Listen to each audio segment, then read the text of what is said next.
I want to help share some of those numbers with you guys. And then I want to share with you how the Office of Innovation came into being and some of the projects that we're working on.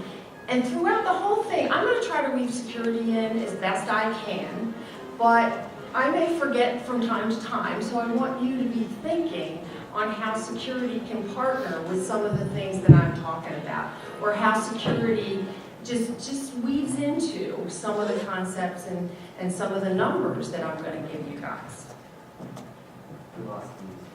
I lost the music. Oh, damn. I lost the music. I don't know what I'll do. Okay, so to give you a sense, I just wanted to throw out some numbers of what happened in fiscal year 2010.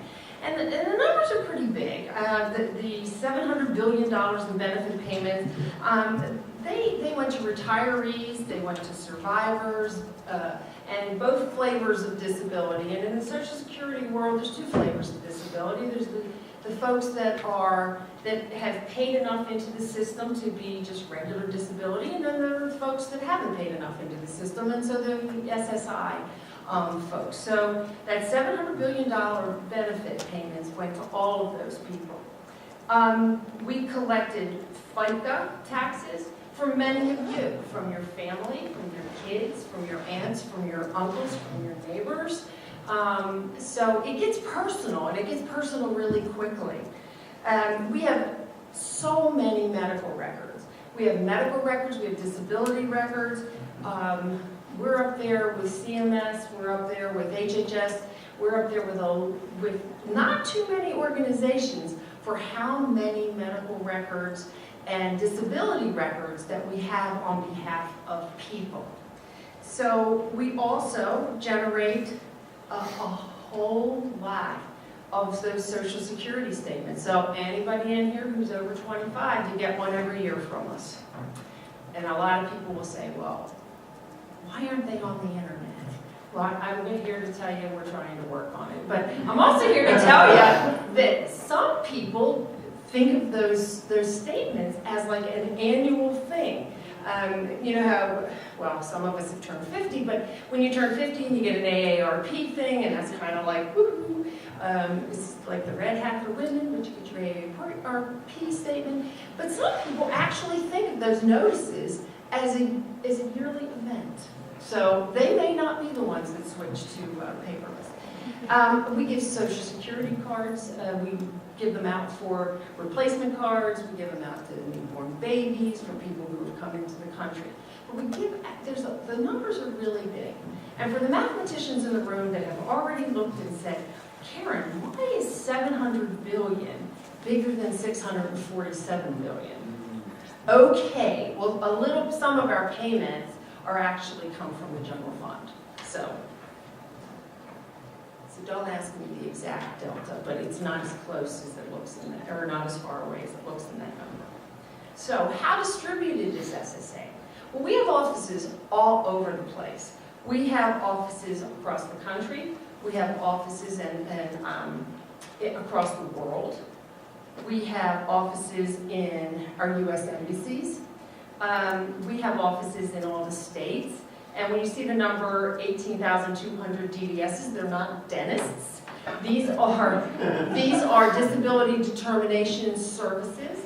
Because I'm not sure whether you know this, but we take a disability claim, but the states actually are the ones that adjudicate the claims on our behalf. So even though we have these 68,000 employees, the states have another 18,000 that adds to that. So not only do we have the complication of being in all this, all of our offices across the country, 1,500, we also are in each and every state. And as states have furloughed things, that has gotten to be a really dicey issue for the state and for Social Security. We are what we consider to be kind of the face of government in your neighborhood. There's certainly the post office, but there are lots and lots and lots of Social Security offices around. On any given day, there are 173 individual visits that come into our offices. That's a lot. I actually worked in one of the offices, my whole career, my whole 30-some, which is now almost 36, but my whole 30-some years working for Social Security, I did not work in the field office. But I had an opportunity to work in New York, and it was in Uptown New York, which is AKA Harlem. Honestly, there were 3,001 visitors in the office one of the weeks that I was there. Those people don't speak, many of them did not speak English. Many were disabled. It's just something that, unless you see it and feel it, it's hard to imagine how complicated things can get. We have over 250,000 calls to our 800 numbers.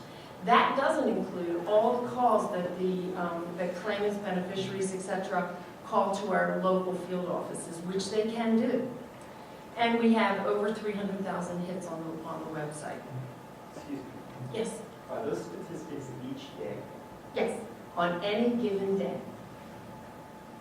Just gotta let that sink in. Yeah, let it sink in. It's a lot. It's big. It's yeah. 172,000 people A day.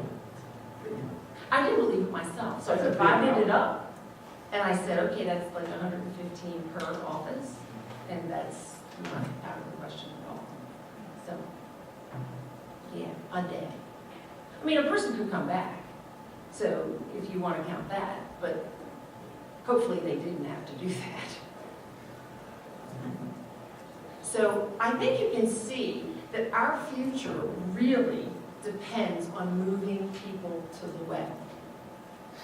It absolutely depends on moving people to the web.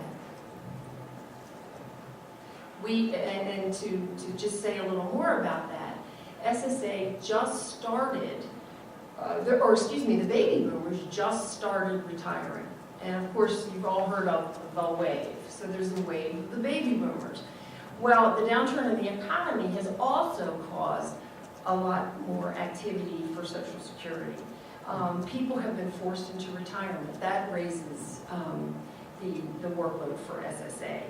And also, in disability seems to increase in a downturned economy. The availability of jobs for people with disabilities seems to kind of decrease in that environment. So again, our future depends on getting people to the web. So, this is the way I think of Social Security metaphorically. So I think of us as an insurance company with a heart. We are very large, we're very complex. I think I've kind of showed that to you guys. We really have to work in a consistent, repeatable, maintainable, and reliable way. Each office is expected to give the same service, no matter where you are. No matter what channel you're giving the service in, all of it should be about the same. Every employee is expected to give about the same service. Hopefully, this service is good service, and usually we do quite well in surveys, but we have to be secure.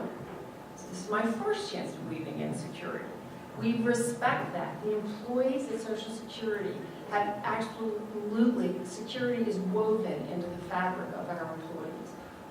We respect it, we protect it at all costs. So this is a very, very, very hard ship to turn when you want to innovate. So there are other challenges to innovating at Social Security. Some of the consequences of screwing up are extremely personal. They are a person